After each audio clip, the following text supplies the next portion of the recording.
اعوذ باللہ من الشیطان الرجیم بسم اللہ الرحمن الرحیم۔ فیض ٹی وی کے معزز خواتین و حضرات، السلام علیکم ورحمۃ اللہ وبرکاتہ۔ معزز ناظرین کرام، ویڈیو میں آگے بڑھنے سے پہلے ایک مرتبہ نبی پاک صلی اللہ علیہ وآلہ وسلم پر درود پاک پڑھ لیجئے، کیونکہ نبی پاک صلی اللہ علیہ وآلہ وسلم نے فرمایا، جو شخص مجھ پر ایک بار درود پاک پڑھتا ہے، اللہ پاک اس پر 10 رحمتیں نازل فرماتا ہے، صلی اللہ علیہ وآلہ وسلم۔ حضرت امیر المومنین فاروق اعظم رضی اللہ تعالیٰ عنہ نے سرزمین روم میں مجاہدین اسلام کا ایک لشکر بھیجا۔ پھر کچھ دنوں کے بعد بالکل ہی اچانک مدینہ منورہ میں نہایت ہی بلند آواز میں آپ رضی اللہ تعالیٰ عنہ نے 2 مرتبہ یہ فرمایا، یا لبی کہو یا لبی کہو، یعنی اے شخص میں تیری پکار پر حاضر ہوں۔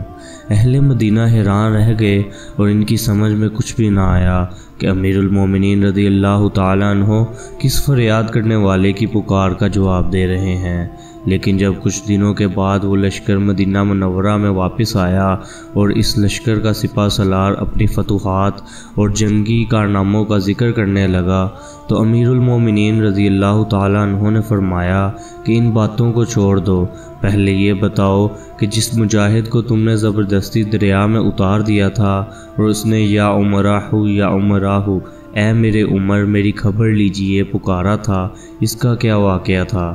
سپہ سالار نے فاروقی جلال سے سہم کر کانپتے ہوئے عرض کیا کہ امیر المومنین رضی اللہ تعالیٰ عنہ، مجھے اپنی فوج کو دریا کے پار اتارنا تھا، اس لیے کہ میں پانی میں گہرائی کا اندازہ لگاتا میں نے اس مجاہد کو پانی میں اترنے کا حکم دیا۔ چونکہ موسم بہت ہی سرد تھا اور زوردار ہوائیں چل رہی تھی، اس لیے اس کو سردی لگ گئی اور اس نے 2 مرتبہ زور زور سے یا عمراہ کہہ کر آپ کو پکارا۔ پھر یکایک اس کی روح پرواز کر گئی۔ خدا گواہ ہے کہ میں نے ہرگز اس کو ہلاک کرنے کے ارادے سے دریا میں اترنے کا حکم نہیں دیا تھا۔ جب اہل مدینہ نے سپہ سالار کی زبانی یہ قصہ سنا تو ان لوگوں کی سمجھ میں آ گیا کہ امیر المومنین حضرت فاروق اعظم رضی اللہ تعالیٰ عنہ نے ایک دن جو 2 مرتبہ یا لبی کہو فرمایا تھا، در حقیقت یہ اسی مظلوم مجاہد کی فریاد و پکار کا جواب تھا۔ امیر المومنین حضرت سیدنا عمر فاروق رضی اللہ تعالیٰ عنہ سپہ سالار کا بیان سن کر غیظ و غضب سے بھر گئے اور فرمایا کہ سرد موسم اور ٹھنڈی ہواؤں کے جھونکوں میں اس مجاہد کو دریا کی گہرائی میں اتارنا یہ قتل خطا کے حکم میں آتا ہے، لہٰذا تم اپنے مال میں سے اس کے وارثوں کو اس کا خون بہا ادا کرو، اور خبردار آئندہ کسی سپاہی سے ہرگز کبھی کوئی ایسا کام نہ لینا جس میں اس کی ہلاکت کا اندیشہ ہو، کیونکہ میرے نزدیک ایک مسلمان کا ہلاک ہو جانا بڑی سے بڑی ہلاکتوں سے بھی کہیں بڑھ چڑھ کر ہلاکت ہے۔ معزز خواتین و حضرات، امیر المومنین رضی اللہ تعالیٰ عنہ نے اس وفات پانے والی سپاہی کی فریاد اور پکار کو سینکڑوں میل کی دوری سے سن لیا اور اس کا جواب بھی دیا۔ اس روایت سے ظاہر ہوتا ہے کہ اولیاء کرام دور کی آوازوں کو سن بھی لیتے ہیں اور ان کا جواب بھی ادا کرتے ہیں۔ ایک دوسری روایت میں آتا ہے کہ بادشاہ روم کا بھیجا ہوا ایک عجمی کافر مدینہ منورہ آیا اور لوگوں سے حضرت عمر رضی اللہ تعالیٰ عنہ کا پتہ پوچھنے لگا۔ لوگوں نے بتا دیا کہ وہ دوپہر کو کھجور کے باغوں میں شہر سے کچھ دور قیلولہ فرماتے ہوئے آپ کو ملیں گے۔ یہ عجمی کافر ڈھونڈتے آپ رضی اللہ تعالیٰ عنہ کے پاس پہنچ گیا اور یہ دیکھا کہ آپ اپنا چمڑے کا درہ اپنے سر کے نیچے رکھ کر زمین پر گہری نیند سو رہے ہیں۔ عجمی کافر اس ارادے سے تلوار کو نیام سے نکال کر آگے بڑھا کہ امیر المومنین حضرت فاروق اعظم رضی اللہ تعالیٰ عنہ کو نعوذ باللہ قتل کر کے بھاگ جائے، مگر وہ جیسے ہی آگے بڑھا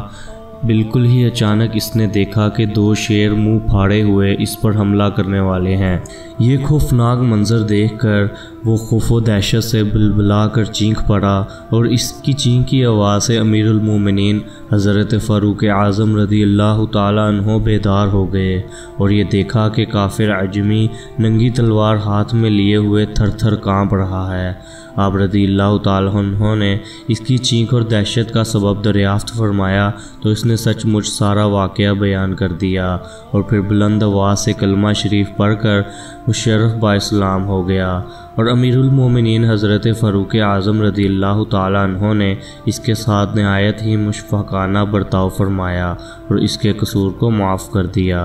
یہ روایت بتا رہی ہے کہ اللہ تعالیٰ اپنے خاص بندوں کی حفاظت کے لیے غیب سے ایسا سامان فراہم کر دیتا ہے جو کسی کے وہم و گمان میں بھی نہیں آتا، اور یہی غیبی سامان اولیاء اللہ کی کرامت کہلاتے ہیں۔ معزز خواتین و حضرات، یہ تھی آج کی ویڈیو کو پسند آنے کی صورت میں اسے لائک ضرور کیجئے گا، اور اگر آپ اس چینل پر نئے ہیں تو اس چینل کو سبسکرائب ضرور کر دیں اور ساتھ بیل آئیکن کو بھی دبا دیں تاکہ نئی آنے والی ویڈیوز کی نوٹیفیکیشن آپ کو سب سے پہلے مل سکیں۔ ملتے ہیں اگلی ویڈیو میں، تب تک کے لیے اللہ نگہبان۔ السلام علیکم ورحمۃ اللہ۔